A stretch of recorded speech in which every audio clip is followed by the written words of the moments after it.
হ্যাঁ, চিন্তা কর, এই প্রোগ্রাম শেষ হলো, এই করলাম, তোদের নিয়ে আনন্দ করলাম, এবার আমাকে প্রিপারেশন নিতে হবে 31 তারিখে প্যাক আপ। কেন প্যাক আপ? না 12 দিনের জন্য বাইরে। কোথায় যাব? প্রথমেই যাব লন্ডন। লন্ডনে দেখব ওখানকার সব বাকিংহাম প্যালেস, তারপরে কি হাইড রোড, তারপরে কি বিগ বেন, আরও সব লন্ডন টাওয়ার, এই সব হাবিজাবি দেখব। আমাকে একজন বললো যে লন্ডনে কি সব দেখা যায় দুদিনে? আমি বললাম ইন্ডিয়াতে তো থাকিস সারা বছর, কটা জিনিস দেখেছিস? হ্যাঁ, তুই ঠনঠনিয়া কালীবাড়ি চিনিস? সেটা কোথায়? এই কলকাতা থাকিস, আমি লন্ডনে যাব কি সব দেখতে নাকি? যেগুলো যেগুলো আমাদের জন্য বানিয়েছে ভালো করে সেগুলো দেখে আসবো। আর যেটা করব, ব্রিটিশরা অনেক আমাদের অত্যাচার করেছে, ওদের দেশে গিয়ে হেগেমতে আসবো।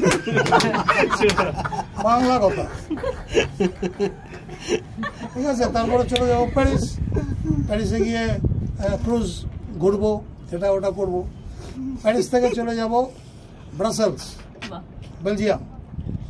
ওখানে থেকে তারপরে যাব কোথায় জানো?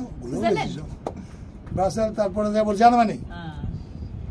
জার্মানি যাব। জার্মানির থেকে আসবো সুইজারল্যান্ড। সুইজারল্যান্ডে বরফের মধ্যে ঝাঁটার জন্য জুতোই কিনলাম 2,500 টাকা করে সবাই। কেন না? যাতে বরফে কিছু না হয়। সুইজারল্যান্ড, সুইজারল্যান্ড করে তারপরে ওখান থেকে ফ্লাইটে কলকাতা। তাতেও কিছু ব্যাপার নেই। আমি বললাম এবার এটা হয়ে গেল। আমি ব্যাংকে থাকতে দেশের অনেক জায়গায় ঘুরেছি, কাশ্মীরটা ঘোরা হয়নি, কারণ আমি যবে থেকে ঘোরা শুরু করেছি তবে থেকে উগ্রবন্দিতে ঝামেলা। তো এবার ভেবেছি বরফের জুতোটা যখন কিনেছি, তাহলে কাশ্মীরে বরফে যেতে হবে। ননস্টপ, যেটা মুখে বলছি সেটা কাজে করছি।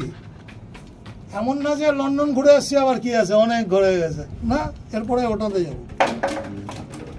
আর তার মাঝে আরেকবার মালয়েশিয়া ঘুরতে যাব, কারণ আমার বোন আবার মালয়েশিয়ার থেকে বেরিয়ে আসবে। তার আগে একবার ঘুরে আসবো মালয়েশিয়া। তাহলে ফাটাফাটি জায়গা।